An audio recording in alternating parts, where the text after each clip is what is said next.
누군가에 의해서 소매를 잡혀 끌려온 사람은요, 그 사람은 끝날 때까지 오늘 내가 오고 싶지 않았는데 네가 끌려서 내가 왔기 때문에 오늘 내가 안 오는 게 좋을 뻔했다는 걸 증명하기 위해서 그 사람은 시간을 보내요.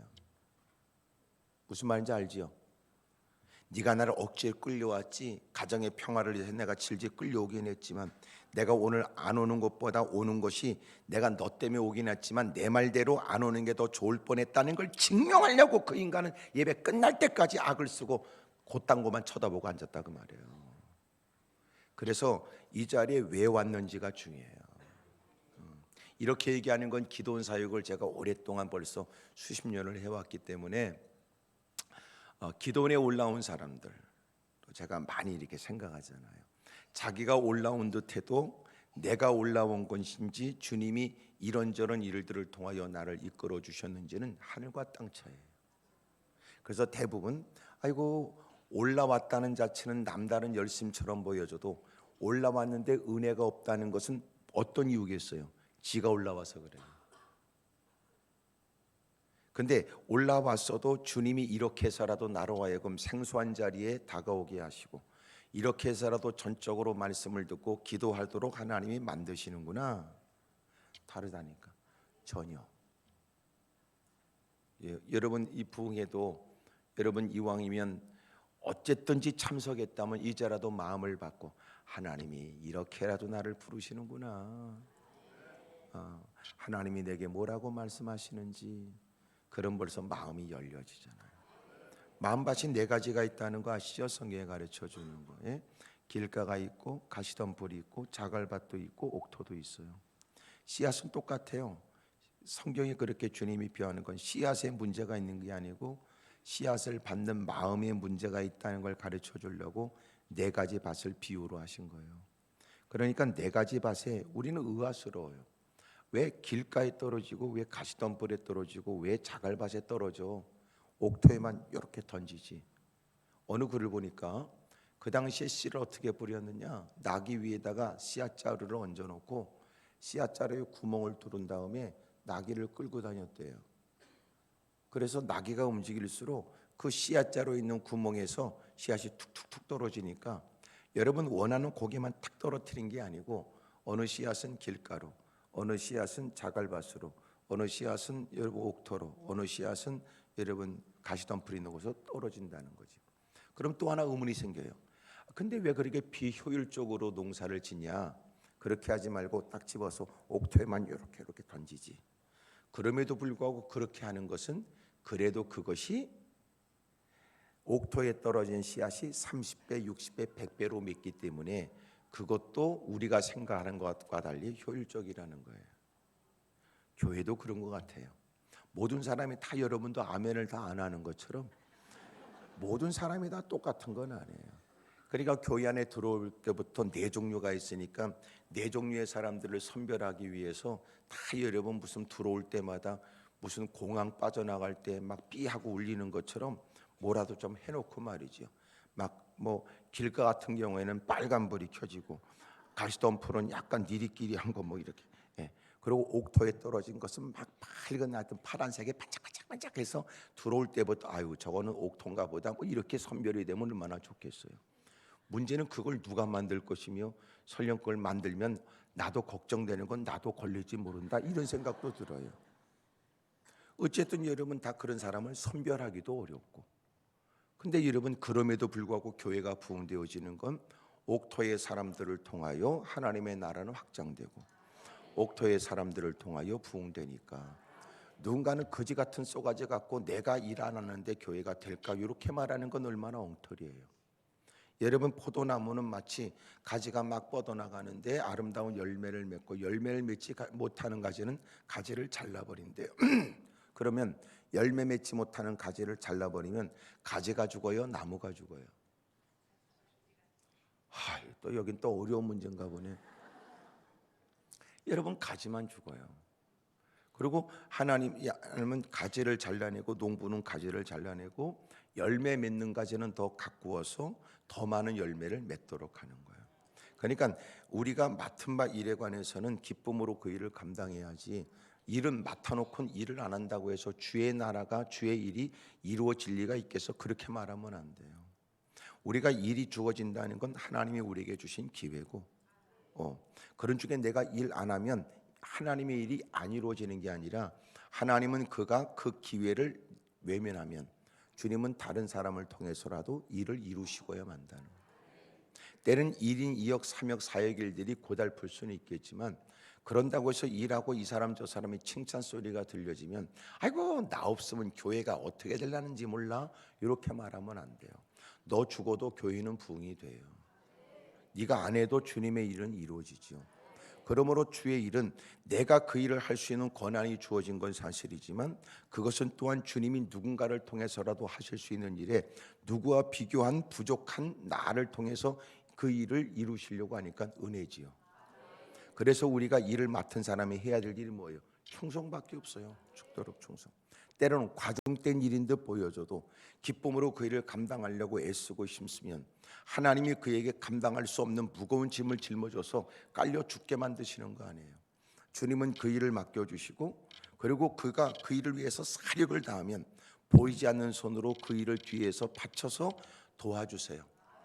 그도 알아요. 그렇게 되어진 것은 자기의 수고의 결과가 아니라 여러분 주님이 일을 이루셨다는 걸 본인도 아니까 되어진 결과 앞에 칭찬 소리가 들려줘도 이건 내가 수고함으로 얻은 결과가 아니라는 걸 본인이 고백하고 이것은 그의 힘으로 이룰 수 없는 일이었으니 간증되어지고 일은 많은 사람이 보기에도 하나님이 저와 함께 하셨다는 걸 보게 되는 거 아니에요? 그러니까 하나님이 우리에게 일을 맡겨준 거는요 너 잘나서가 아니에요. 뭐 우리가 잘난 구석에 뭐가 있어요? 다 거지 같은 인간이지. 예? 이렇게 앉아서 또 이런 얘기도 지금 기분 나쁘게 들을 만큼 지금 살만해져서 그런 거지. 예? 우리같이 거지 같은 인간이었어요. 개떡 같고. 아니 말로 지식을 따진다면 우리보다 뛰어난 지식 갖고 있는 사람이 한둘이 아니고 능력을 따진다면 여러분 누구와 비교할 때는 아무것도 아닌 우리. 힘 있을 때는 오만 대 싸우러 다니고 능력 있을 때는 끼리끼리 얼려 술 퍼먹고 못된 짓 하다가 발별 없고 그들의 리그에서는 외면당하는 인간이 거둬주는 건 교회밖에 없지. 노래까지 부르잖아. 오라오라 그러고 냉큼 오라 그러고. 그 꼬라지에 무릎을 꿇어도 또 개팜 졌고 내가 이런 교회 내가 와준 거는 내가 오고 싶어 온 건 아니라고 거들먹거리고 자존심 세우고 쭈그리고 앉아있는 인간. 이미도 그 과정을 거친 사람들은 그가 변화되고 거꾸로지기를 기다리지요. 때가 되는 어느 날 믿음은 들음으로부터 시작이 되어 말씀을 듣고 듣다가 눈구녕에 굵은 눈물 떨구고 떨리는 음성으로 주님을 고백하게 이르게 되고 이제 보니까 나를 기다려준 사람이 나보다 못난 사람이 아니라 여러분 나보다 앞서 그 과정을 거친 사람으로 나를 긍휼히 여기고 기다려줬다는 걸 깨닫게 된 거 아니에요. 그래서 건강한 교회는 뭐냐? 교회 안에 딱 누가 들어오면 왕처럼 그를 대접하되 그러나 그를 그리스도의 종으로 만들어야 된다는. 건강한 교회는 교회 안에 여러분 그리스도의 종이 많아야 돼요. 이미 그 과정 속에서 받은 은혜 때문에 어떻게 하면 내가 주님께 영광을 돌릴까? 주님을 섬길 수 있는 크나큰 특권이지. 하나님이 이런저런 일을 맡긴다는 건 사람이 없어서가 아니라 하나님의 나를 통해서 뜻을 이루고 싶어 내 부족함을 내가 말하기 전에 모르지 않는 주님이 기꺼이 그 일을 맡겨주셨다는 건 하나님이 내게 특별히 주신 기회 아니에요? 해보겠다고 성실성으로 응하고 해보겠다고 사력을 다하고 힘쓰는 모습에 주님은 그에게 뭘 아끼시겠어요? 아니 말씀으로 천지를 창조하신 분이 네 따구가 왜 필요해요? 하나님은 그지 같은 누군가를 통해서도 이룰 수 있는데 여러분 아직도 쏘가지가 더럽고 기질이 있고 똥꼬집이 있고 지랄 같은 여러분 인간을 주님이 굳이 그렇게 고집을 꺾어가면서 많은 시간 보내면서 글을 써야 될 이유가 어디 있어요? 세상에 제일 쉬운 게 뭔지 아세요? 꼴 사나운 건 그냥 버려버리면 끝나요. 예? 마음이 안 드는 건 제쳐버리면 그게 가장 쉬워요. 그런 걸 설득해가며 또 기다려줘가면서 또 깨닫게 하면서 얼러가면서 또 이런 투정을 받아줘가면서 또 제일 힘들지요. 제일 쉬운 거 뭐냐면 피로처럼 너 가, 너도 가고. 그게 제일 쉬워요. 근데 주님이 그렇게 안 해요. 못된 인간 그릇된 짓 하는 건 그 구석까지 주님이 쫓아가.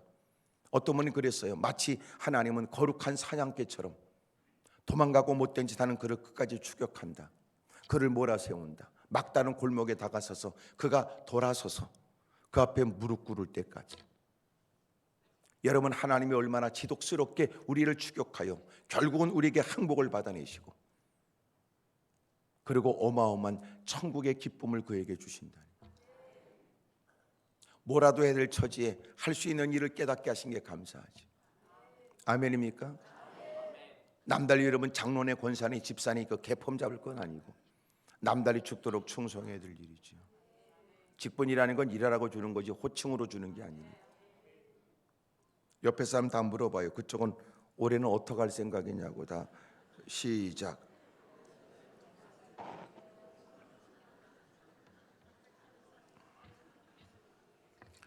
또 대답하지 않는 사람은 좀 더 들어보고 그런 뜻이겠지. 오랫동안 기다렸던 주님이 또 여러분 우리를 깨닫게 하시는 일에 이제는 지금까지 미루었던 일들에 관해서 조급하게 힘쓰고 애써야 될 때가 지금이에요. 젊었을 때 여러분 힘있게 해야 될 일을 나이 들어서는 여러분 해보겠다는 마음은 있지만 몸이 움직이지 않는 걸. 또 옛날보다 여러분 그런 패기나 또 여러분 한참 더 시간이 지나게 되면 여건도 옛날부터 여러분 여의치 않으니까 더 어려워요. 그러니까 하나님이 우리에게 말씀할 때가 가장 좋은 때예요. 근데 좋은 때를 사람들은 좋은 때라고 생각 안 해요. 왜 하필 지금이냐고 우리는 따지고 싶지요.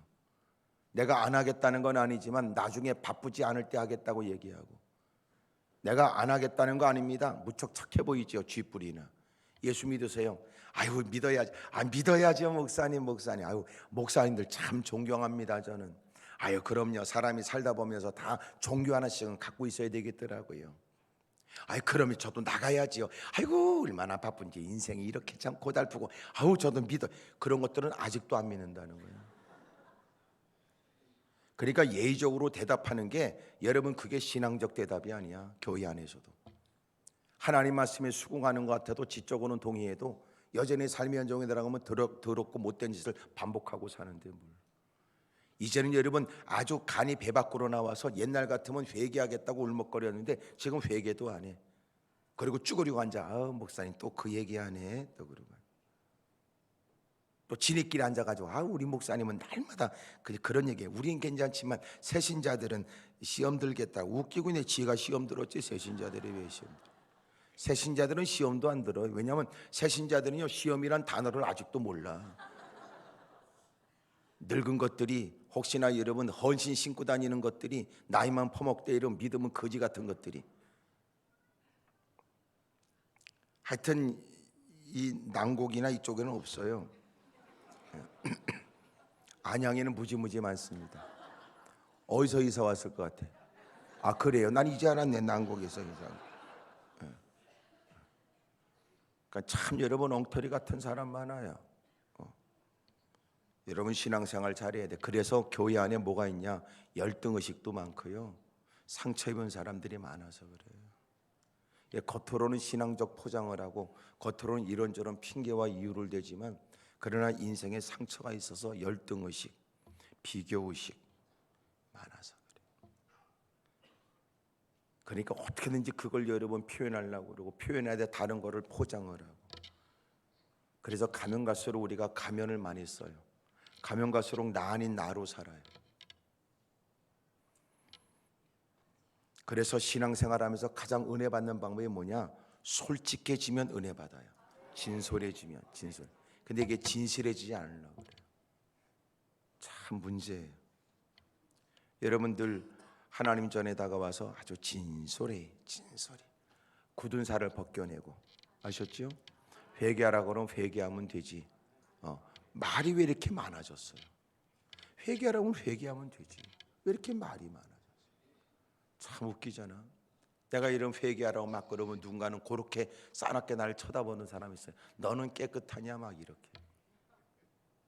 나는 깨끗하다고 말한 적이 없어요. 또 하나, 내가 그렇게 깨끗하면 미안하지만 나는 여러분 만나지도 않아요. 왜냐하면 여러분 때문에 때 묻을까 봐. 이해가 안 돼요? 세상에 죄 없는 인간이 어디 있어요? 그러니까 하나님 말씀을 증거하면 그 말씀에 여러분 자기가 부끄러우면 회개하면 될 일을 회개할 생각은 안 하고 괜히 엉뚱한 핑계에 너는 괜찮냐고 그러고 왜 나만 갖고 그러냐고 그러고 그러니까 팔자가 더러워요. 그런 것들은 교회 오래 다녀도 그거는 아주 삶이 더럽다고. 꼭 여러분 이렇게 분위기를 이렇게 만드는 건 전적으로 여러분에게 책임이 있어요. 이런 얘기를 듣고도 생기생각 웃어가면서 고개를 끄덕거리고 아멘 한다든지 뭔가 여러분 뭐 수긍이 된다 이렇게 표현하면 훨씬 분위기도 좋을 걸. 꼭 여러분이 싸납게 나를 쳐다보고 있으니까 분위기가 그러지. 꼭 TV를 볼 때는 마음을 다하고 뜻을 다하고 성품을 다하는 사람, 그 대사 한마디 놓칠까 봐 사력을 다하고 테레비와 자기 사이 누가 지나가면 성질을 내고 모가지를 빼서 또 보려고 애쓰고 누가 얘기해서 못 들으면 또 반문하길 지금 뭐라고 그랬냐고 지가 성질 부리고.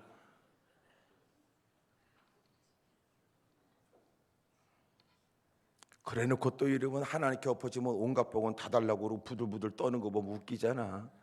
그게 신앙인지 미신인지 말이에요.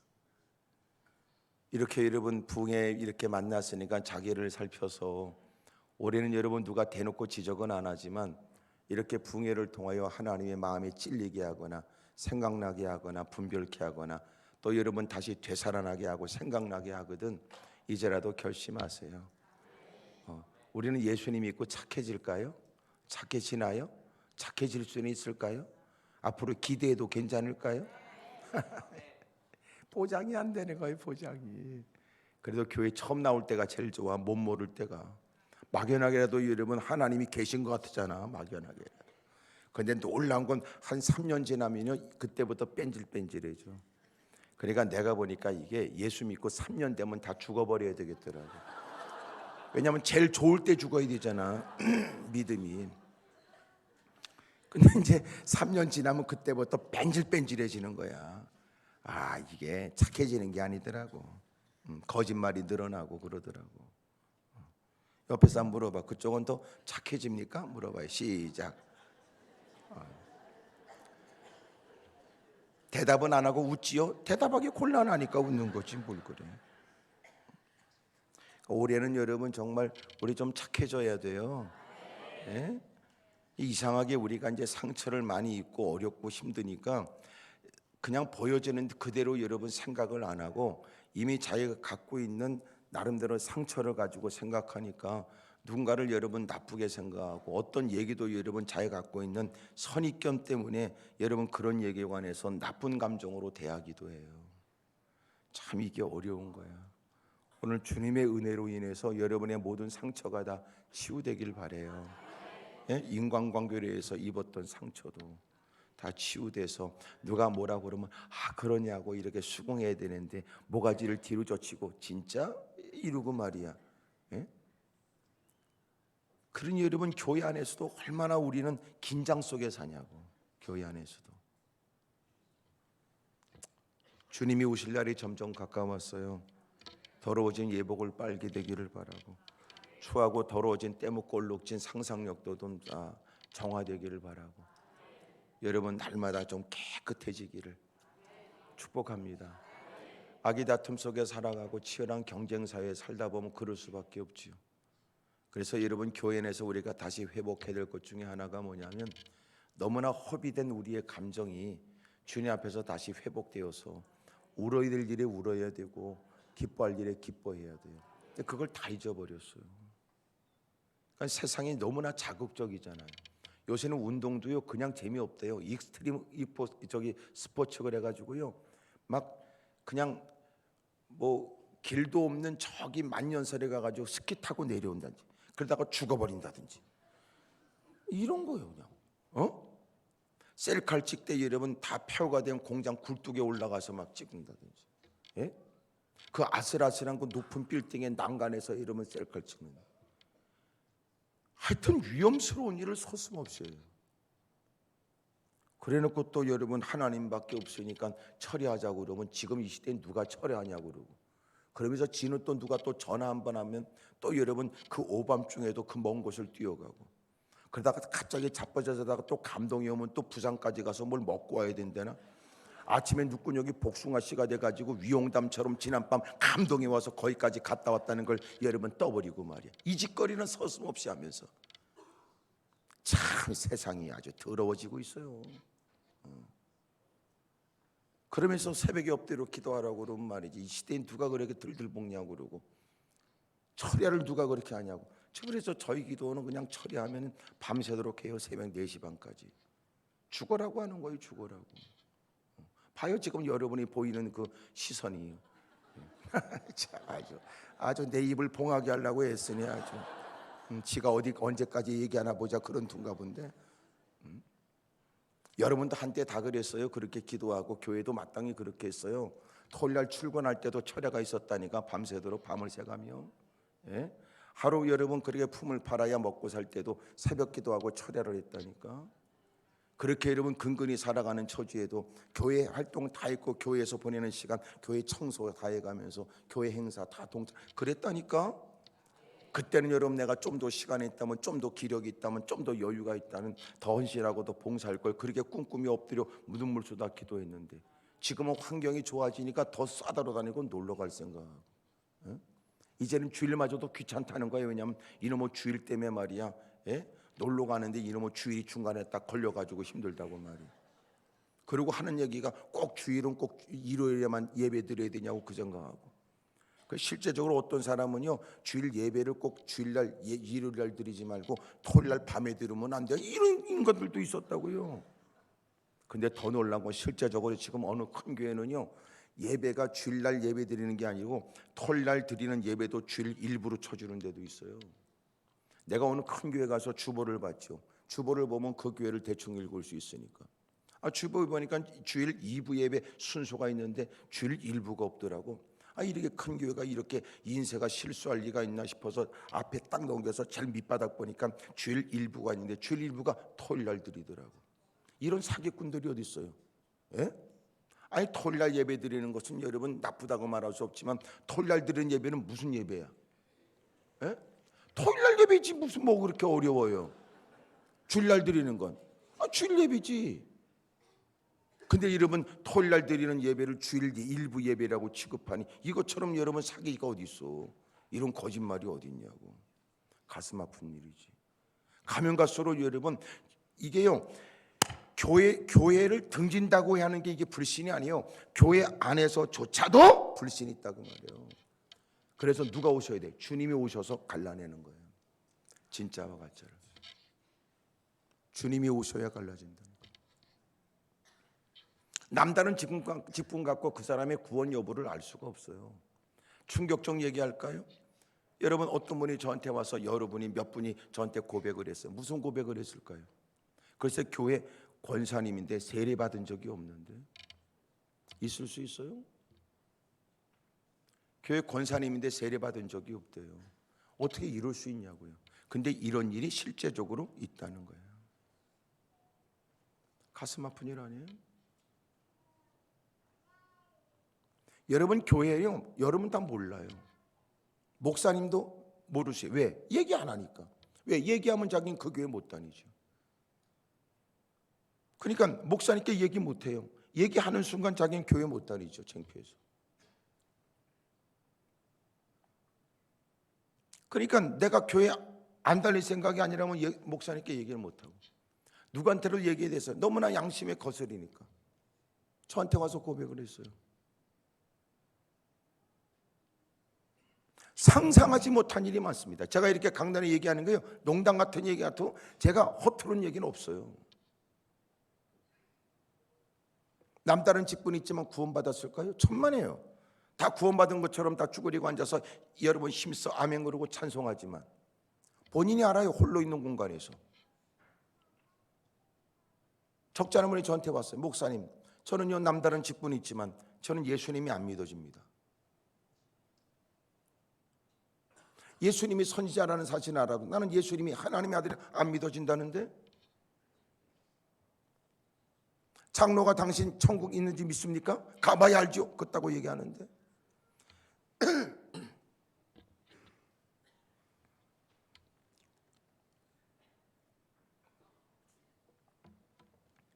그래서 부흥회가 필요한 거예요. 부흥회가 뭐냐 하면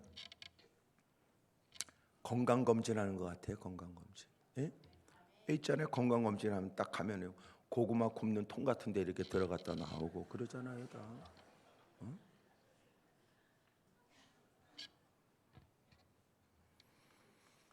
여러분, 오늘 사는데 지장 없지만 당신은 위험합니다. 이 지수에 의하면 당신은 지금 건강 관리해야 됩니다. 나이가 들었으니까 그만한 건 충분히 이해가 되지만, 그러나 앞으로도 건강하려면 100세 시대 아닙니까? 그러므로 앞으로 건강하려면 앞으로 뭘 조심해야 됩니다. 그거예요. 자각 증상은 지금 못 느낄 수 있고 지금 사는데 지장 없지만, 그러나 당신 위험합니다. 알려주는 거 아니에요? 풍해가 그런 거예요. 나 지금 사는데 지장 없으니까 괜찮은 게 아니고, 곧 뵙게 될 주님 앞에 당신은 그것으로 충분하고, 지금까지 기다려주신 주님, 그 많은 세월 여러분 숱한 예배를 동참하여 하나님이 우리에게 주신 말씀을 따라 이미도 해야 될 일을 숱하게 주님이 말씀하신 것처럼 못 들었다고 할 수 없는 것처럼 그 말씀이 훗날 우리를 심판한다는 거예요. 이미도 많은 세월을 보냈으니까 때가 임박했으니 지금은 어느 때보다 정신 차리고 마음을 쏟고 힘써 기도하고 헌신해야 될 때가 지금이래요. 아멘입니까? 그래서 마지막 때를 얘기할 때마다 정신 차려야 돼. 정신.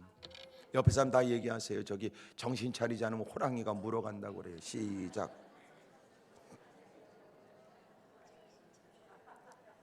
물론 성경에는 호랑이 이렇게 말하지 않지만 원수마귀가 우는 사자처럼 두루다니며 삼킬자를 찾는다고 그러잖아요. 예? 그러니 여러분, 그 나이 또에 그럴 수 있다고 사람들은 인정하지만 그런 관계성 속에 어둠의 세력의 인생을 휘감는 거예요. 그만한 처지에 그 사람이 흥분하고 그렇게 힘들어하는 건 충분히 수긍하지만 그것으로 끝나면 안 돼요. 네가 신앙의 사람이라면 그렇게 살면 안 되죠. 그래서 하나님의 전에 다가올 때마다 우리가 마땅히 해야 될 일이 무엇인가를 깨닫게 되는 거거든. 오늘 성경에는 예수님께서 십자가에 달리시기 전에 여러분 겟세마네 동산에 나오고, 그리고 마지막 유월절 주님이 쟤들과 식사를 하시고, 우리가 잘 알고 있죠. 예수님께서 하셨던 말씀 아니에요? 31절부터 보면, 그때 예수께 쟤들에게 이르시되 오늘 밤에 너희가 나를 다 버리리라. 기록된 바 내가 목자를 치리니 양의 떼가 흩어지리라 하였느니라. 그러나 내가 살아난 후에 너희보다 먼저 갈릴리로 가리라. 베드로가 대답하여 이르되 모두 주를 버릴지라도 나는 결코 버리지 않겠나이다. 여러분, 주님이 하시는 말씀이 너희가 나를 다 버릴 것이다. 다 버린대. 여러분, 이런 일에 베드로가 대답해요. 예수님, 무슨 말씀입니까? 서운하게.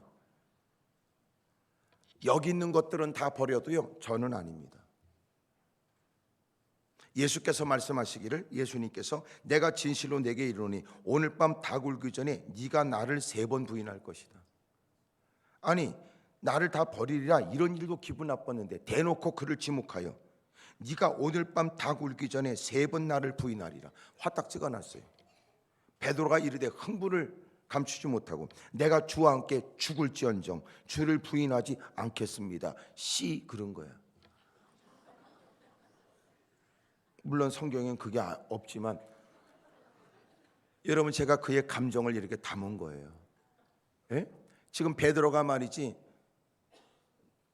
목자를 치니 다 흩어지리라.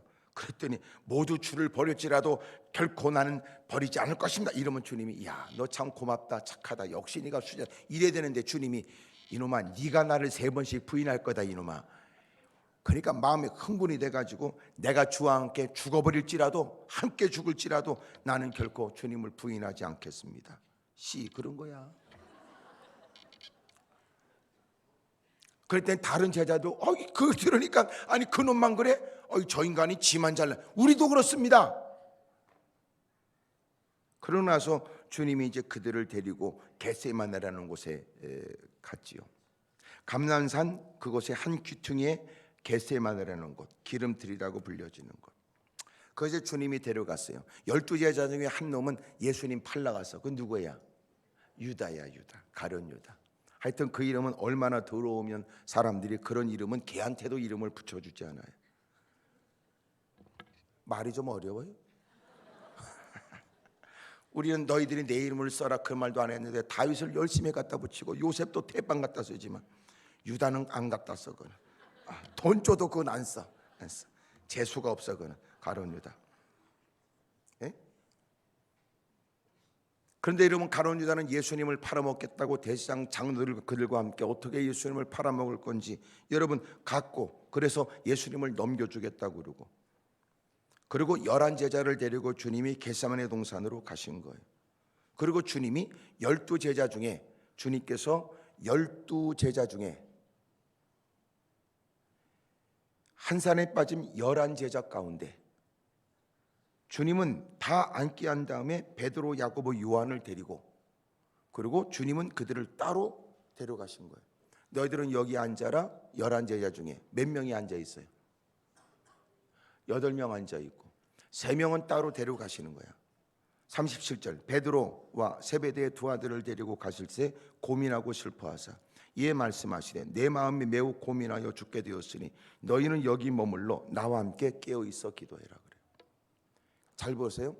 주님이 많은 무리 가운데 12제자를 택했고 12제자 중에 한 놈은 예수님 팔러 갔고 12제자 11제자 중에서 8명은 여기 너희 앉아 있어라 그러고 3명 베드로, 야고보, 요한만 주님이 기도하시는 곳에 더 가까운 곳에 너희들은 여기 앉아 있으라. 여기서 깨어 있어 기도하라 그러신 거예요. 그러니까 교인들도 서로가 이렇게 차이가 나는 것 같아요. 어떤 건 그냥 구색 맞추려고 끼워 놓은 거고 어떤 사람은 여러분 특별히 어떤 일을 맡게 돼. 그 중에 또 어떤 누군가에게는 긴밀한 기도의 제목을 은밀하게 나눌 수 있는 누군가가 또 있을 수 있는 거예요. 이런 얘기를 다 말할 수 없는 것은 여러분 때로는 누군가에게 신실된 사람 정말 여러분 하나님의 거룩한 일을 위해 헌신하고자 하는 마음이 있는 사람 적지 않은 많은 시간을 통하여 정말 신실된 그의 믿음이 여러분 확인된 사람들 그들에겐 긴밀한 일들을 같이 나누고 권사님 이번에 좀 금식 좀 하세요.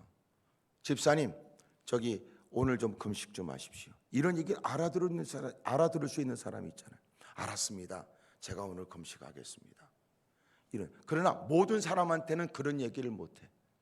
왜냐하면 이런저런 얘기를 다 얘기하면 또 교회 안에는 또 그 얘기를 한마디만 들으면 이 기쁜 소식을 온 세상 전하세 그러고 동네를 100바퀴 뛰어다니는 것들이 있기 때문에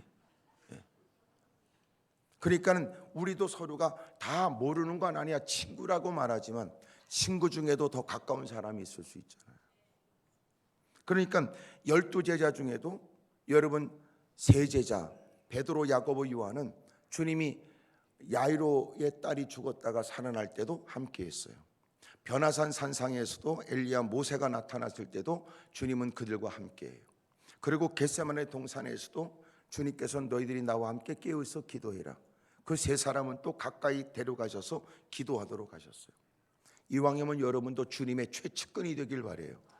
이왕이면 여러분도 목사님께 최측근이 되길 바라요. 여러분 목사님이 무릎을 딱 꿇고 기도하시면 제일 먼저 떠오르는 사람이 있을까 없을까? 있어요. 아무리 여러분 큰 교회라도 그 목사님이 딱 무릎 꿇으면 우리 교회 성도 그러면 제일 먼저 떠오르는 사람이 있을까 없을까? 있어요. 우리 목사님도 있으실까 없을까? 있어요. 나중에 목사님께 물어보세요. 그러나 목사님은 대답 안 하실 거예요. 왜냐하면 네가 아니기 때문에 그렇겠죠. 목사님이 딱 무릎 꿇으면 딱 떠오르는 사람이 있다고. 하나님 아무개를 기억해 주십시오. 그렇게 하나님의 거룩한 일에 목회를 위해서 저토록 애쓰고 힘쓰는 그를 기억해 주십시오. 참 여러분 저도 지금까지 이렇게 목사로서 여러분 수십 년의 시간을 보내면서 제가 이렇게 되기까지 과정에 하나님의 각별한 은혜를 저는 부정할 수가 없어요. 어떻게 기도원이 부흥됐는가 저는 할 말이 없어요. 그냥 이건 하나님의 은혜라고 말할 수밖에 없는 건 마치 무슨 신비한 비밀이 있는데 결코 누구한테 이 비밀을 내가 알려주지 않겠다 그런 게 아니라고요. 아무것도 없어요. 하나님의 각별한 은혜고. 그런 중에도 어떻게 됐는가 보니까 어떨 때는요 마치 천사가 막 지나가는 것처럼 누군가 지나가면서 목사님 제가 목사님을 위해서 오랫동안 제가 금식도 하고 기도합니다 이런 거예요. 그냥 난 누군지도 몰라요. 누군지도. 하나님 마치 제게 들려주는 건 너 이 사역에 네가 하는 거 아니야. 하나님이 하는 거지. 네가 잘나서 된 거 아무것도 없어. 하나님이 하나님의 일을 하셨고 하나님의 필요를 따라 누군가를 자극하여 하나님이 기도도 하게 하시고 그런 걸 보면 하나님이 저에게 정신을 바싹 차리게 해요. 예? 이건 네가 하는 거 아니야. 이건 하나님이 하시는 일이고 전혀 의외의 사람들을 통하여 하나님이 기도하게 난 깜짝 놀라죠. 깜짝 놀라죠.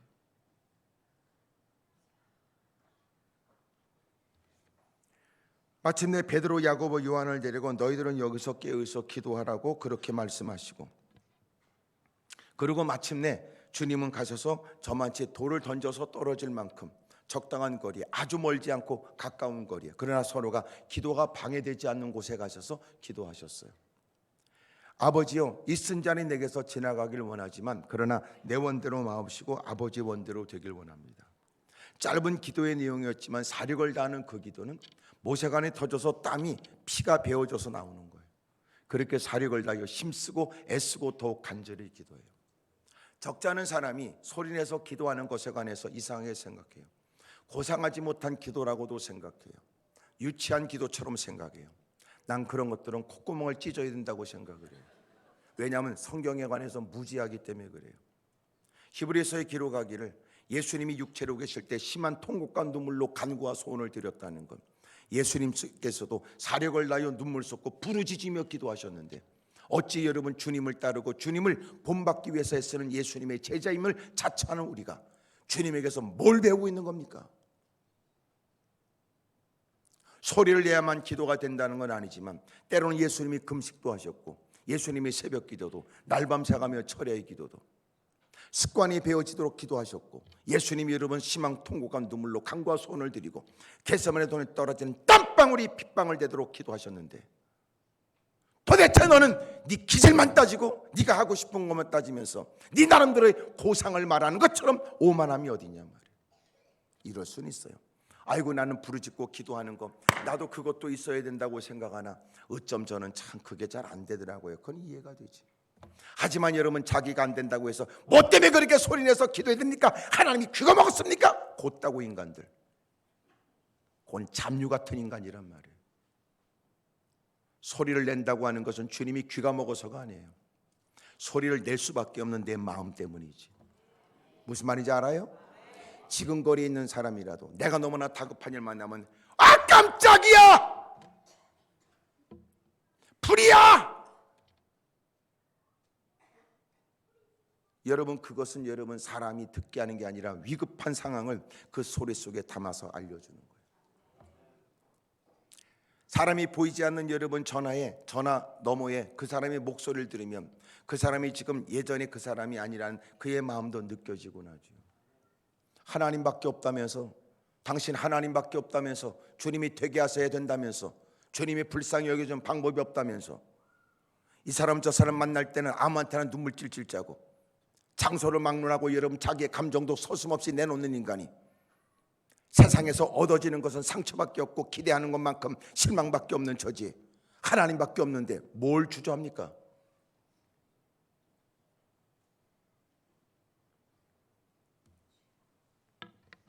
참 엉터리 같은 사람 많아요. 그렇다고 이런 버스 안에서 소리지고 악쓰고 기도하라는 말은 아니지. 그러면 그 버스 기사가 경찰서 앞에 차를 대지.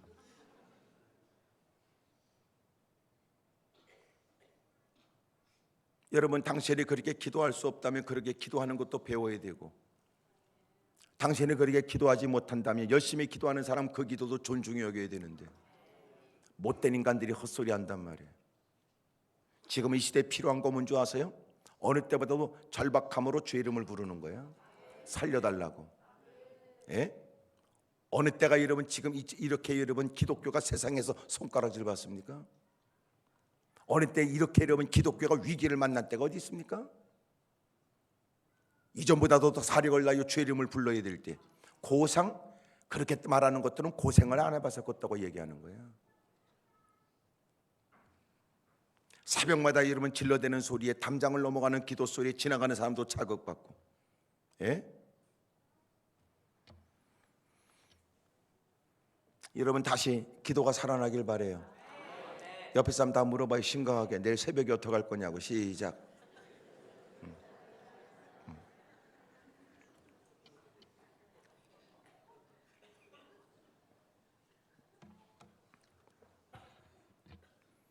오늘 우리 학생들도 와서 너무 감사해요. 하여튼 어제 들었던 정보에 의해서 왔는지도 모르지만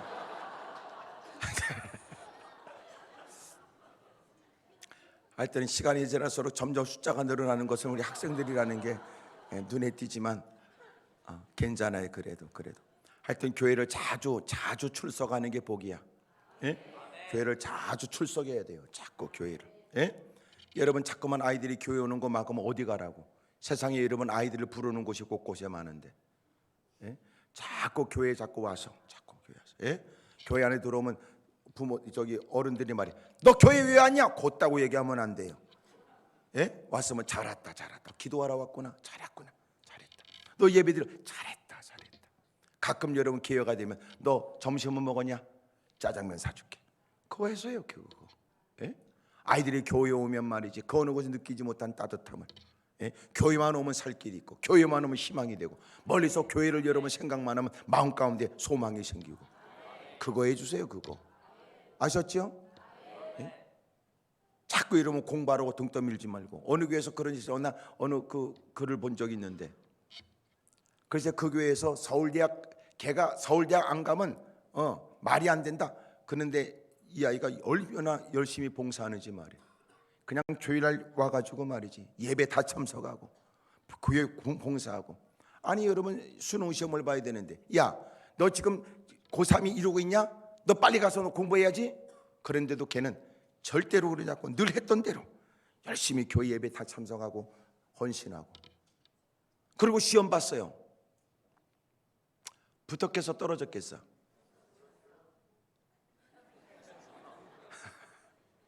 떨어진 거야. 사람들이 말해, 너 그럴 줄 알았어. 너 그랬지? 너 주일날은 요런 때는 말이야 어쩔 수 없어. 요럴 때는 말이야 가서 공부해야지. 공부해야 하나님께 영광이 되지. 너 떨어지면 또 얼마나 개망신이냐? 너 교회에서 너 오늘 예배 드리는 거 그냥 잠깐 얘기 들어 빨리 가서 공부해. 그래도 그 아이는 그래도 예배 드리고 변함없이 그 재수한 거야. 서울대학에 붙었겠어 떨어졌겠어? 떨어졌어요. 그래도 얘가 또 삼수하면서 여전히도 또 주일날 열심히. 그리고 붙었대요. 목사님이 하신 얘기야. 여러분 인생 살아가면서 인생의 몇 년은 아무것도 아닙니다. 누구보다 일찍이 그런 어렵고 힘든 일은 겪었지만 그것이 그로 하여금 큰 교훈이 되고 믿음이 증명되는 거예요. 여기 부모들 자식들 여러분 너무 그러지 마세요. 서울대학 나왔다고 다 잘 되는 거 아니야. 어떤 애는 여러분 서울대학에 떨어졌어. 그래서 여러분 해외 유학을 갔어. 오히려 거기 가서 더 잘 됐어. 여러분 에이즈와 관련된 어떤 특별한 것을 여러분 뭘 발견한 과학자가 됐더라고. 그가 했던 인터뷰 기사가 뭐냐면 자기는 서울대학 떨어진 게 복이었다는데. 인생 누가 알아요? 그러니 여러분 무조건 아이들한테 공부 막 닥달하지 마세요. 애들도 알아 공부를 잘하고 싶은 건. 오히려 애들을 가슴에 끌어안고 늘 애들에 관해서 그냥 그대로 고마워하세요. 오늘 집에 가서 애한테 그러세요. 나는 네가 참 고맙다. 물론 애는 선뜻 대답을 안 할 겁니다. 엄마가 무슨 꿍꿍이 속에 있는가. 애는 회로가 복잡하게 돌아가지. 그리고 애가 눈치 보면서 얘기할 거야. 그런 얘기에 낚이지 않으려고. 뭘 고마워. 공부도 못하는데. 그 새끼가 다 알고 있죠. 공부 못하는 것도. 그래도 부모가 가슴에 끌어안고 아니야. 그래도 나는 널 보면 참 감사해. 너는 나를 꼭 닮았어. 공부 못하는 것까지. 나는 다른 거 몰라도 네가 내 아들이니까 딸이니까 좋아. 고마워. 그 순간 아이들도 그때부터 고민이 생겨요. 부모가 자식한테 고맙다고 말하면 자식은 마음 가운데 나는 부모한테 뭘 고마워해야 될까 고민하기 시작해요. 근데 부모가 자식한테 자꾸만 여러분 아픈 부분 자극해가면서 그것이 아이들에게 뭔가 성적이 달라지거나 뭔가 더 나아질 거라는 생각에 막 다그치지만 그럴 때마다 아이들은 거기에 반하는 나름대로의 또 생각을 또 막 고민한다고요. 이런 거. 야, 너희들은 가서 공부해. 그리고 부모는 텔레비 보고 앉았어. 애들은 공부하면서 지네들은 텔레비 보면서 이러고. 당연히 그러죠.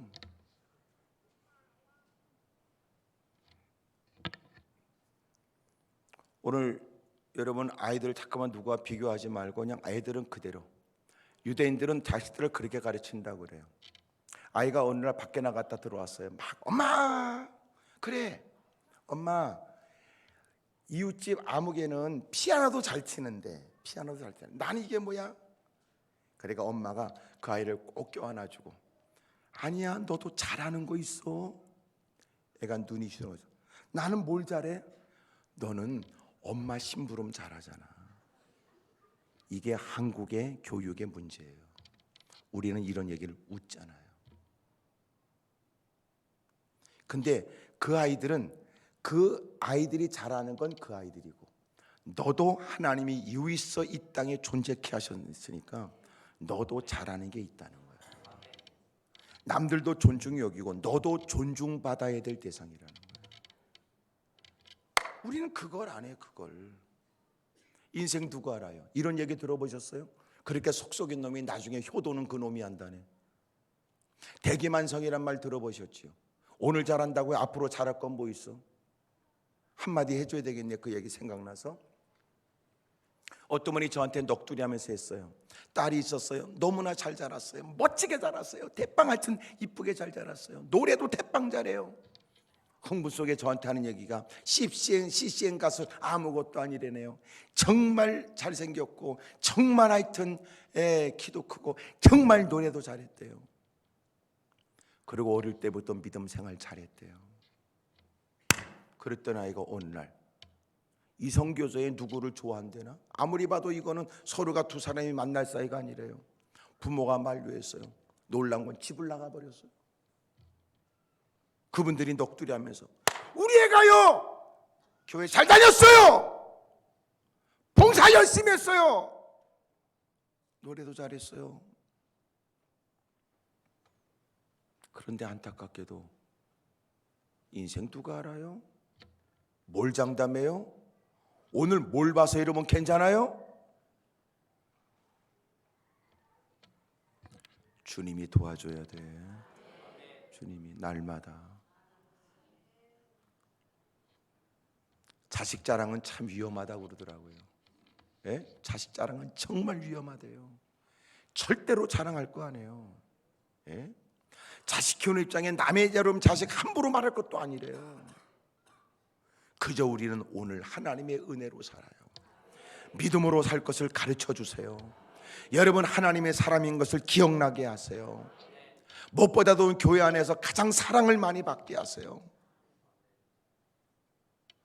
언젠가는 여러분 반드시 돌아오고 절대로 여러분 자식들 앞에 기도하는 거 가르쳐주고 눈물을 흘리며 기도하는 거 보여주고 부모가 자식과 이런 만나는 시간이 잘 없을 수 있어요. 아이들이 공부하고 자고 하는 시간과 그리고 퇴근하고 또 출근하고 하는 부모의 시간이 맞지 않을 수 있죠. 그래도 여러분 그러면 아이들이 고나게 자는 그 방에 들어가서 옆에서 기도해 주면 돼요. 그러면 그 기도 소리는 아이들에게 다 들려져요. 아이들이 다 들어요. 저도 어렸을 때 저희 어머니가 저를 위해 많이 기도했어요. 제가 여러분 세상에 좋고 막 너무 좋을 때 밤중에 여러분 제가 깨는데 사람이 깰 때는 눈부터 끄는 게 아니 깨는 게 아니에요. 귀부터 깨요. 무슨 소리가 듣지요? 어머니가 저를 위해 기도하는 소리예요. 울먹거리면서 막 여러분 막 그렇게 일부러 누군가의 속을 뒤집기고 마음을 아프게 하겠다는 기도가 아니에요. 그냥 어머니의 마음이 아프니까 하나님 앞에 간절히 기도하는 호소의 기도예요. 이야 미치겠어요 마음이요. 왜 하나님이 귓구멍을 양옆에 붙여놨는지 이해가 되겠어요. 몸을 뒤척거리 한 구멍은 또 열리더라고. 근데 그 기도 소리가 여러분 일상에서 나를 추적하더라고요. 더 이상 해서는 안 될 그 지경이 되면 그 음성이 들리는 거예요. 결국은 저는 하나님 앞에 거꾸러지죠. 사랑하는 여러분, 여러분 가정에도 좋은 일이 많길 바라요. 아멘입니까? 네? 요새는 꼭 공부만 잘해야 여러분 잘 되는 건 아니래요. 아니면 요새 부러운 사람 누구예요? 그 여러분 모든 사람이 지켜보고 환호하는 가운데 그라운드에서 공을 잘 쳐도 여러분 떼돈도 벌지만 그가 그것에서 보인 그 행동 하나가 여러분 많은 사람에게 파급이 되더라고요. 그 사람이 예수 믿는데, 그 사람이 예수를 믿는데 교회 다니는데 이게 얼마나 파장을 일으키는데, 때로는 두 손을 붙들고 하는 게, 때로는 여러분 하늘을 바라보고 골을 넣고 여러분 골 세레머니 하는 일이, 지금은 세상에 너무나 많이 바뀌기 때문에 부모가 기대했던 바 자식을 그렇게 만드는 것보다도 여러분 하나님이 자식한테 반드시 은사가 있을 거예요. 그 자식한테 잘하는 거 반드시 있어요. 군뱅이도 무슨 재주는 있어요. 그봐 구르는 재주도 있다는데 왜 없겠어요? 용기 주고 힘을 주세요. 올 이렇게 우리 학생들 너무 감사해요. 이따 여러분 하여튼 서양 빈대떡이나 먹고 가세요. 그래 너무 고맙고 감사해요. 참 여러분 얼마나 귀해요, 얼마나. 내가 그 강의를 하고 또 때로는 가서 집회를 하면서 대학에 가서 그랬어요. 야, 너희들 가운데 예수 믿는 사람 손 좀 들어봐라. 대학생. 근데 여러분 적지 않은 사람이 많을 텐데도 곳곳에 들더라고요. 그 내가 그래 한번 일어나봐. 일어났어요. 내가 그랬어요. 너희들한테 고맙다. 내가 그랬어요. 그럼 내가 한마디 했죠. 여기 교회 다니면서도 그래도 대학생이라고, 그래도 개척교회 가서는 애들 교사도 하는 놈들도 여기 있을 거다. 나쁜 놈의 새끼들. 너희들은 잡놈들이야, 나쁜 놈들이야. 이 많은 사람한테 너 예수 믿는다고 손도 못 들어? 여기 엉터리 같은 놈들 있지? 회개. 내가 그랬어요.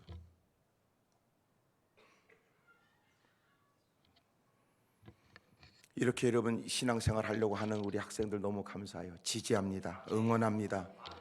하나님이 주는 지혜도 있길 바라고, 가는 곳곳마다 여러분 당당하게 예수 믿는다고 여러분 말할 수 있고 영향력이 있기를 축복합니다. 할렐루야. 부모가 말이지 대학 어디 자식들 대학 어디 좋은 데 갔다, 우리 애가 말이야 서울대, 그것도 몇 번 하면요 더 이상 말 못한대. 아이고, 어떤 분이 왔어요 나한테. 그 누나가 동생을 데리고 왔더라고. 목사님 우리 위해서 기도해 주세요. 동생입니다. 동생도 서울대학 나오고 누나도 이대 나오고 똑똑하고 잘난 집안에. 근데 그 서울대학 나온 애 그 사람이 알코올 중독자.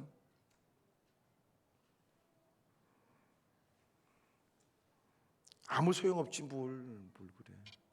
그리고 괜히 여러분 내 자식이 무슨 서울대학 뭐 내 자식이 거시기, 이것도 웃기는 얘기예요. 시간 지나면 말이지 아무것도 아니래요. 거기다 나이 70대면 다 평준화가 된다는데. 영향력 있게 사십시다. 영향력 있게. 그러니까 오늘 집에 가거든 여러분 자녀들을 다 모시고 꼭 안아주세요. 다 모시고 고맙다 다 그래. 어깨 한번 두들겨주고. 아셨죠? 공부했냐? 너 요새 성적이 어떠냐? 그래서 대학 가겠냐? 이렇게 얘기하지 말고 지는 뭐 잘했나? 애들이 말 안 해서 그러지. 그래도 때가 되면 여러분 어느 날 정말 열심히 공부해서 탁월한 뭔가를 드러낼 때도 있을 거라고요. 이해가 되시죠? 저희는 이제 뭐 지금 결혼해서 애 낳고 가정생활 하지만, 그런데 우리 애가 고등학교 때 그러더라고요. 너 학교 가야지. 그러니까 오늘 피곤해. 그러더니 오늘 저 학교 안 가도 돼요. 오늘 학교 개교기념일이에요. 그러더라. 거짓말이야. 농담. 개교기념일이에요. 그래? 그래 나도 저도 아니까 그래 귀에다 대고 푹 쉬어라. 푹 쉬어. 그래 인생에 공부가 다가 아니야. 그냥 푹 쉬어도 돼. 얼마나 힘드냐 너. 나도 공부하기 싫었다. 나도 푹 쉬어라. 그리고 나도 방에서 나오더라고. 좀 이따 지가 기어 나오더라고. 내 얘기 듣고 보니까 이러다가 인생 쪽박 찰 것 같아서 지가 기어 나오더라고. 애들도 다 알아요. 다 고쳐서 될 일은 아닌 것 같더라고. 응? 애들도 여러분 다 알아요. 너무나 그렇게 다고치지만 그냥 애들을 더 이상 넘어가지 못하도록 울타리만 대주세요. 울타리만. 거기 넘어가지 말아라, 넘어가지 마라, 그러고 해주세요. 애들도 아니까. 여러분 교회 인물이 많이 나오길 바랍니다. 할렐루야. 우리 여기 중학생 손 들어봐요. 중학생 손 들어봐요. 중학생. 아이고 감사해요. 우리 다 손뼉 쳐줘. 다 손뼉 쳐줘. 아이고 착해. 아이고 착해라. 우리 고등학생. 아이고 손뼉 쳐줘. 잘했어. 우리 초등학생도 있나? 초등학생. 아이고 이뻐라. 이거. 얼마나 감사해요. 이렇게 이제 막 박수 쳐주면요, 자기 딸 아들 못 나와서 막 마음 가운데 아쉽지요. 여러분 하나님께서 반드시 그 가정에 복 주실 줄로 믿습니다. 새벽 기도도 가르쳐 주세요. 기도하는 거 먼저 가르쳐 주세요. 기도하는 거. 마침내 여러분 그렇게 베드로가 마침내 예수님께서 야 너희들이 나와 함께 같이 깨어 있어 기도하라 세 사람에게 말씀했고, 주님이 그렇게 기도하시고 그리고 쫓아와서 보시니까 그들은 깊은 잠에 빠져 있어요. 또 주님이 깨웠어요. 야 너희들은 나와 함께 깨어 있지 못하느냐? 그리고 또 주님 가서 기도하셨고, 그리고 마침내 주님이 오셨는데 44절 또 그들을 두시고 나가서 세 번째 같은 말씀으로 기도하신 다음에 제자들에게 오사 이르시되 이제는 자고 쉬라. 보라 때가 가까이 왔으니 인자가 죄인의 손에 팔리느니라. 일어나라 나와 함께 가자. 보라 나를 파는 자가 가까이 왔느니라. 누가 가까이 와요? 가룟 유다가 앞장서고 장로들과 대장에 보낸 하석들 검과 뭉치를 갖고 온 그 많은 무리들이 와서 예수님을 끌고 가겠다고 온 거예요. 주님이 자 일어나 나와 함께 가자 그랬어요. 베드로가 여러분 그렇게 장담했던 일들, 이제는 뭔가 자기의 몫을 감당해야 될 것 같은 그때 가룟 유다가 쫓아와서 입을 맞추고 사람들은 예수님을 결박할 때 그가 할 수 있는 것은 칼을 휘두르는 것밖에 없었고, 검을 쓰면 검으로 망한다고 그러고, 내가 무능해서 끌려가는 것 아니고 나는 지금도 하늘 열동 더 되는 천사가 나타나 이들을 얼마나 제압할 수 있지만 내가 이 땅에 온 것은 아버지의 뜻을 받들러 온 것이다. 그리고 주님은 무능한 자처럼 나약한 자처럼 주님이 붙잡혀 끌려가시죠. 57절 마침내 그렇게 예수님은 끌려가서 가야바의 뜰에서 거기서 신문을 받게 됩니다. 예수님이 신문을 받고 있었고, 그리고 예수님은 그 베드로는 예수님 멀찍이 쫓아가다가 신문당하는 그 모습을 보면서 바깥뜰에 앉아 있었습니다. 69절 베드로가 바깥뜰에 앉았더니 한 여종이 나와 이르되 너도 갈릴리 사람 예수와 함께 있었도다 하거늘 베드로가 모든 사람에서 부인하여 이르되 나는 내가 무슨 말을 하는지 알지 못하겠다 그래요. 나는 네가 무슨 말 하는지 몰라. 또 사람이 말했어. 야, 네 말투로 보니까 너 지금 저기 갈리 저 예수님 나사렛 예수와 함께 있었지? 아니래요. 그렇게 세 번 부인해요. 75절 이에 베드로가 예수의 말씀에 다굴기 전에 네가 세 번 나를 부인하라 하심이 생각나서 밖에 나가서 심히 통곡하죠. 결국 그는 예수님을 세 번 부정해요. 오늘 우리가 이 자리에서 힘있게 신앙 고백하는 건 뭘까요?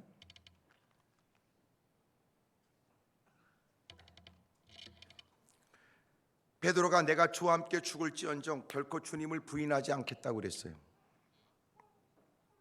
주님이 일어나 나와 함께 가자라고 말씀했을 때는 56절에 보면 다 도망가 버렸어요. 다 도망갔어요. 그들이 누군데요? 무리 가운데 주님이 뽑은 12제자예요. 주님이 뽑아낸 12제자예요. 주님과 3년을 보냈어요. 가장 가까운 거리에서 주의 말씀을 들었어요. 주님 보신 이적과 기적을 경험했어요. 많은 사람이 환호하며 목소리를 높이며 하나님을 찬미하는 모습을 그 현장에서 봤어요. 멋진 고백도 했습니다. 주는 그리스도시요 살아계신 하나님의 아들이시라는 고백도. 내가 주와 함께 죽을지언정 나는 결코 주님을 부인하지 않겠다고 했던 사람입니다. 그런데 다 도망가 버렸어요. 그들이 마침내 이제는 옛날에 예수님과 함께 있었다는 것조차도 부정합니다. 주님과 함께 있지도 않습니다. 그리고 이제는 주님과 함께 있었다는 것조차도 부정했습니다. 여봐, 너 저 예수와 함께 있었구만. 너 내가 너를 알지. 너 너 유난히 너 나서는 거 좋아했잖아. 너 유난히 거들먹거리고 한물 목소리도 대빵 크고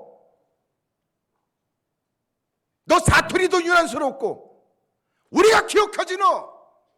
그 많은 무리 가운데 예수님 가장 측근에서 목소리를 높여서 누구보다 앞장섰던 너 우리가 기억해. 너 저 예수님과 함께 있었지? 10절에 보면 베드로가 모든 사람 앞에서 부인하여 이르되 나는 내가 무슨 말을 하는지 알지 못하겠노라. 자기를 여러분 부정하기 위해서는 더 당당하게 모든 사람들 앞에서 크게 부정했어요. 나는 무슨 말인지 몰라. 다른 사람이 또 물었어요. 네가 나사렛 예수와 함께 있었도다. 베드로가 맹세합니다. 그리고 부인하여 이르되 나는 그 사람을 알지도 못하노라. 조금 후에 또 누군가가 얘기했습니다. 곁에 섰던 사람이 나와 베드로에게 이르되 너도 진실로 그 도당이라 내 말소리가 너를 표명한다.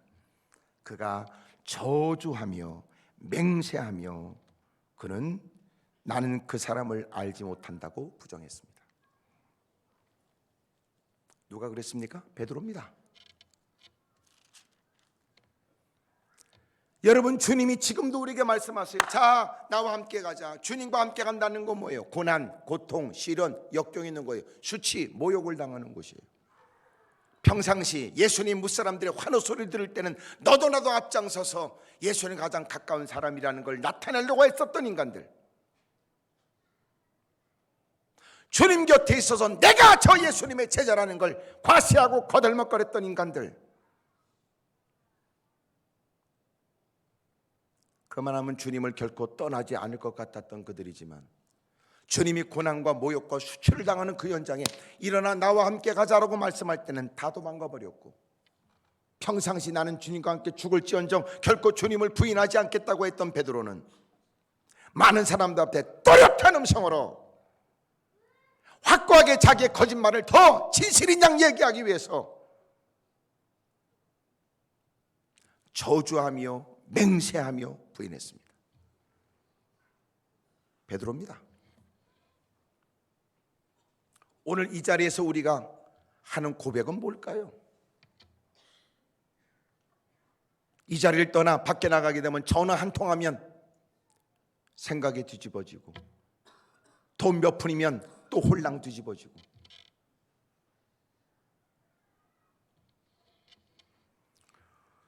오늘도 주님이 우리에게 들려주시는 거예요.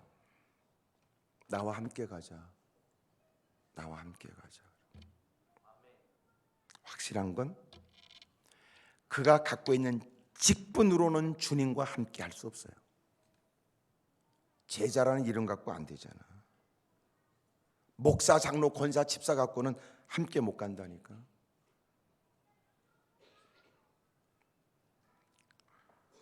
꼭 그렇게 그래서 어쩌라는 거예요? 그렇게 날 쳐다보지 말고. 우리는 어디까지 주님을 따라갈까요? 어디까지? 어디까지 우리는 따라갈 수 있을까요? 풍요, 기름짐, 넉넉함, 풍성함, 어디까지 따라가요? 이렇게 앉을 때 다 믿음이 대빵 좋아 보이죠. 어떤 경우에도 이러면 믿음에 관해서는 포기할 사람이 아닌 것처럼 보여지겠죠. 누구보다 남다른 호칭으로 직분을 갖고 있다고 보여진다면 누구보다도 이러면 더 견고한 믿음이 있을 것처럼 보여지죠. 그럴까요? 나는 여러분이 전태가 다 엉터리다 이렇게 단정 짓는 말이 아니에요. 그러나 심각하게 생각해야 된다는 거예요. 소위 말해서 오늘 누구도 내게 문제를 제기하지 않는 내 신앙이 이것으로 충분한 것인가? 라고 하는 질문입니다.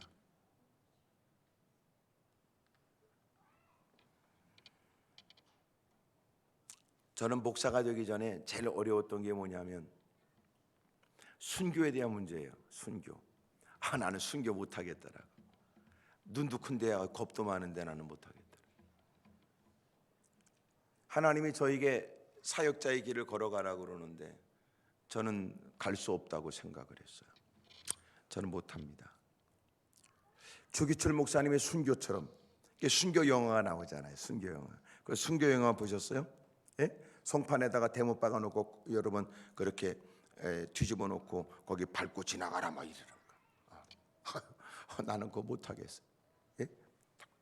부드드드득 이렇게 쓱 부드드드득. 나는 못하겠더라.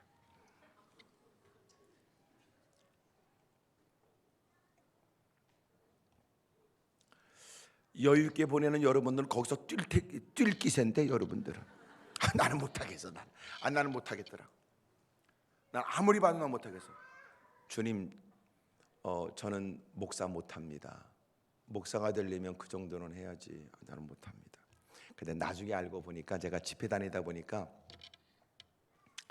그 일의 시나리오, 그 일의 영화와 관련된 그 일의 영화를 제작할 때 관련된 목사님, 제가 교회 집회했던 그 담임 목사님이 그 일과 관련돼 있던 분이더라고. 그러더라고. 목사님, 그거는요 사실이 아니고 이 극을 위해서, 영화를 위해서, 극적인 것을 위해서 그렇게 한 거래. 사실은 아니래. 실제적으로.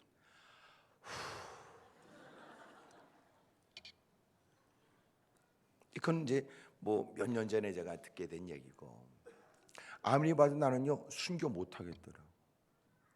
그런데 자꾸 하나님은 저에게 주의를 해야 된다고 자꾸 마음이 이렇게 충동을 주는 거죠. 그 제가 하나님이 저는 아닙니다. 그런데 주님이 못 알아들으시는 것 같아서 모통에 가서 못을 이따만 긴 걸 내가 이게 갖고, 그리고 예배 자리에서 이렇게 푹 찔렀어요. 못질을 했다는 게 아니고 찔러본 거라니까. 그 내가 그랬지, 하나님, 저는 찔러도 아픕니다. 저는 아픈 거 싫습니다. 그래서 아무리 봐도 저는 이 일에 해당되지 않는 것 같습니다. 저희 지난 날이 부끄럽기도 그렇지만 저는 이 일에 적합한 사람이 아니에요. 마치 마음 가운데 하나님이 나를 세우시면 하나님이 망신당할 것 같더라고요. 나는 순교할 나는 자신이 없어. 근데 어느 날 어느 목사님이 설교하시는 걸 들었어요. 근데 그 목사님이 어떤 분이냐? 그 목사님은 일제 치하에서 순교하고 싶으셔가지고 일본 순사 앞에 가지고, 야 이놈들아, 일본 천하기고 나발이고 나는 오직 하나님만, 오직 예수님만 나는 섬길 거다 그랬대요. 왜냐하면 그렇게 다짜고짜 했던 얘기는 순교하고 싶어서. 대단한 분 아니야? 그래가지고 끌려 들어가지고 얼마나 많이 맞았는지 모르는데. 근데 그 말을 그분이 하시는 거 보면, 옛날 얘기 하시는 거 보면 안 죽은 게 확실하지요. 근데 가서 무지무지 맞았대. 무지무지 맞았대. 그리고 이놈이 이렇게 와서 면전에 데리고 이렇게 얘기하는 것은 무슨 꿍꿍이 속에 있을 거라고 그래가지고 별 고문을 다 당했대요. 그래도 그는 들어갈 때 왜 들어갔다고? 순교하려고 들어갔으니까. 어떤 고난과 막 이르기 와도 나는 오직 예수님이다. 그러고 다 버텼는데 나중에 끝에 가서 얘네들이 뭘 했냐면 대나무 껍질을 벗기더래요. 그리고 그 껍질로 손톱 밑에 박더래요. 하여튼 잘 모르시는 분들은 집에 가서 서로 한번 해보세요. 얼마나 아픈지, 얼마나 아픈지. 그래가지고 이분이 예수님 안 믿겠다고 그랬대. 지금 뭐하러 들어갔다고? 순교하러 들어갔다가 예수님 안 믿겠다고 그래가지고 초죽음이 돼가지고 밖에 버려진 거야. 그 설교를 듣는 분들이 다 웃었죠. 근데 저는요 펑펑 울었어요. 하나님이 그 말씀을 제게 주시는 거더라고. 하나님이 제가요, 야 이놈아, 순교는 하고 싶다고 하냐? 순교는 하고 싶다고 하는 건 줄 알아? 그분은 순교하고 싶었대요. 그런데 결국은 그분은 너무나 견딜 수 없는 고통 가운데 예수님 안 믿겠다고도 그러고 버려진 거예요. 하나님이 제게 순교는 니까짓 게 하냐? 그날 내가 그때 깨달은 게 뭐냐면 순교는요 아무나 하는 게 아니었어요. 순교는 주님이 힘을 주시고 주님의 뜻 가운데 주님이 힘을 주셔서 주님이 순교하게 하시고 그 순교를 통한 영광도 주님이 받으시는 거예요. 내 깡다구가 아니더라고요. 내가요 그 목사님 그 설교 듣고 와르르 무너졌어요.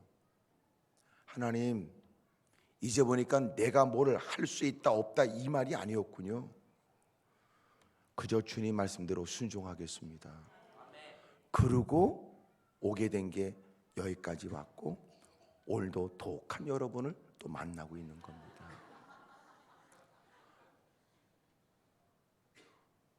이야, 제가요 너무 충격을 받았어요. 여러분 내 힘으로 못 가요. 내 힘으로 주님을 못 따라가겠더라고.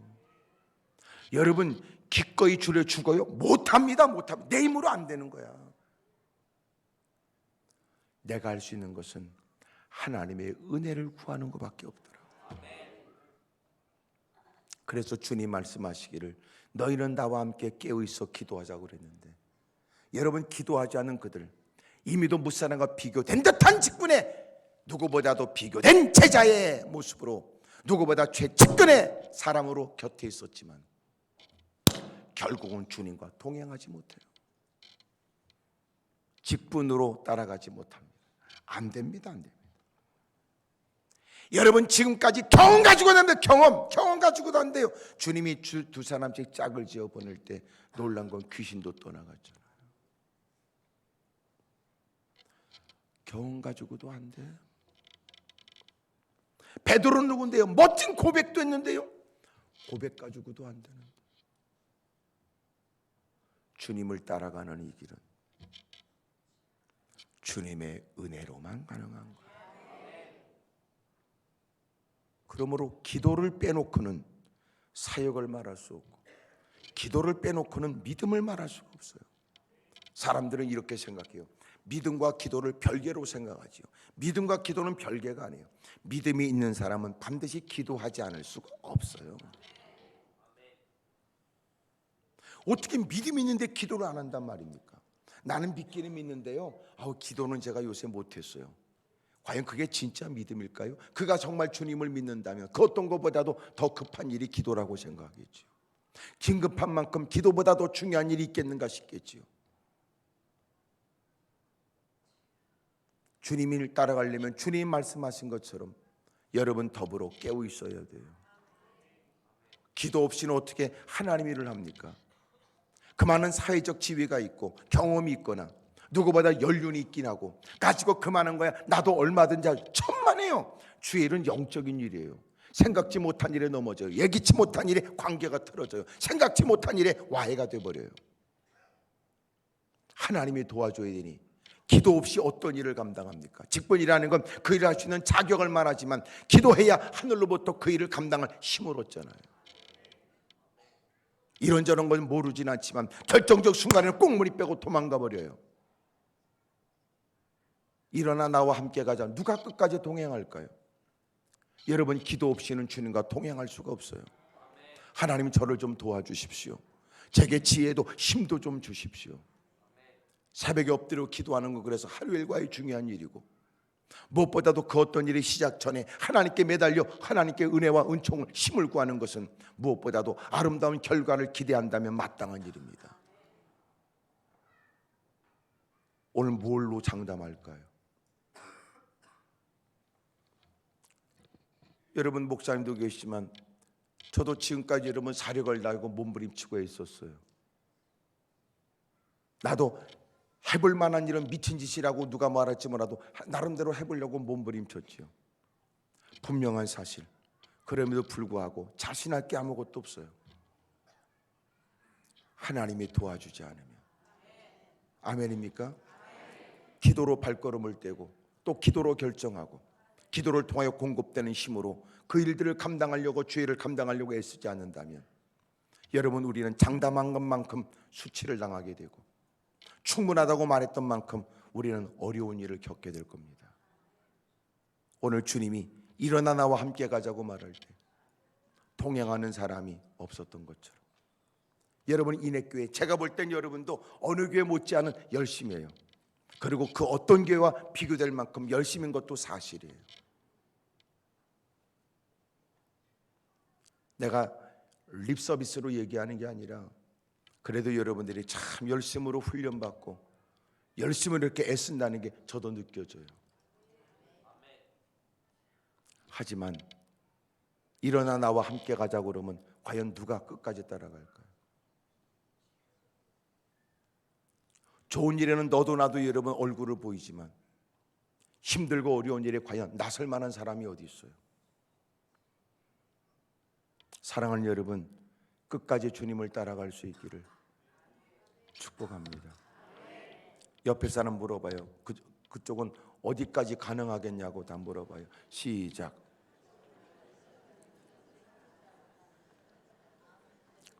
우리는 어디까지 가능할까요?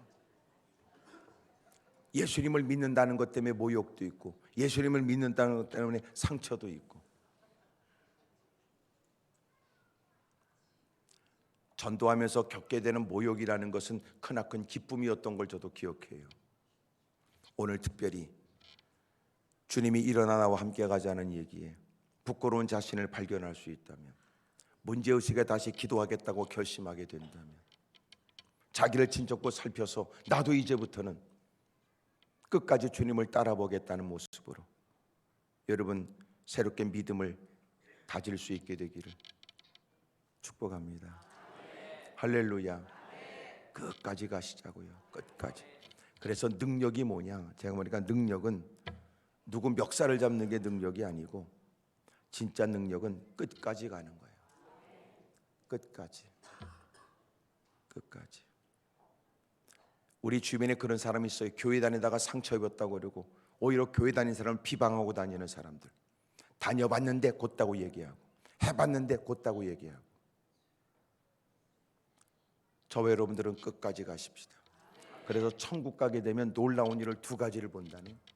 그 하나가 뭐냐면 그 사람 못 봤어.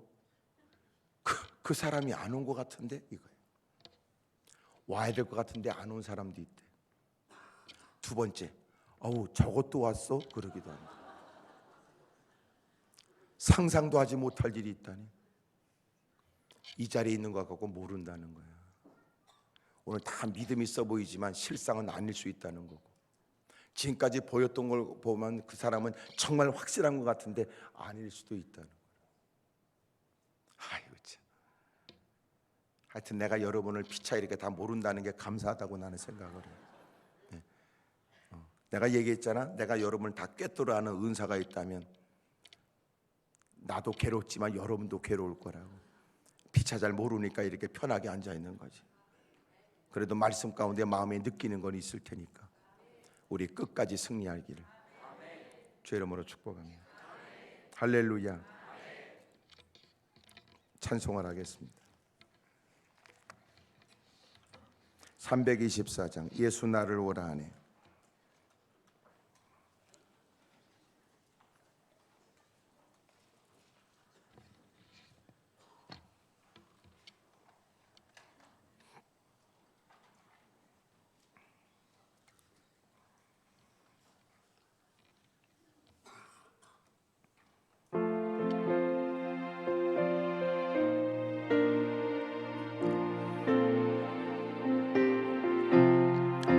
예수 나를 오라 하네.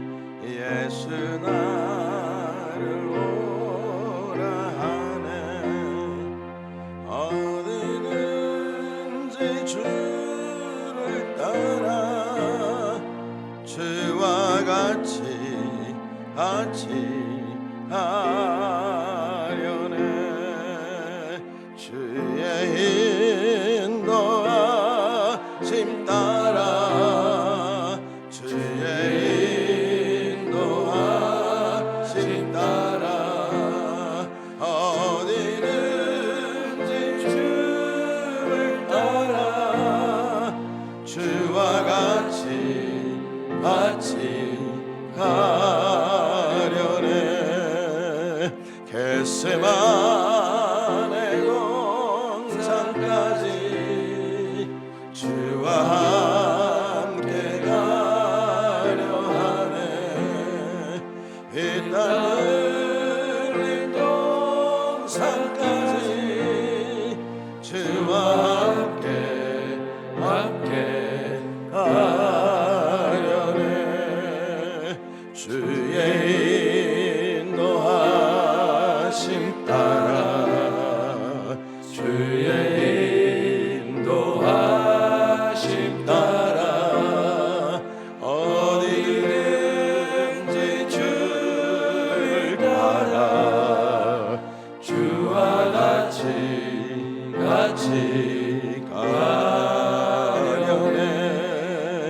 심판하실 자리까지 주와 함께 가려 하네. 심판하실 자리까지 주와 함께 가려네. 주의 인도하심 따라 주의 인도하심 따라 어디든지 주를 따라 주와 같이 가려네. 주가 그 세는 내려 나를 항상 돌보시고 그 신영광 보여주며 나와 함께 가시네. 주의 인도하심 따라 주의 인도하심 따라 어디든지 주를 따라 주와 같이 가려. 주의 인도하심 따라 주의 인도하심 따라 주의 인도하심 따라 어디든지 주를 따라 주와 같이 가려네. 두 손을 가슴에 얹겠습니다. 반주는 계속해요.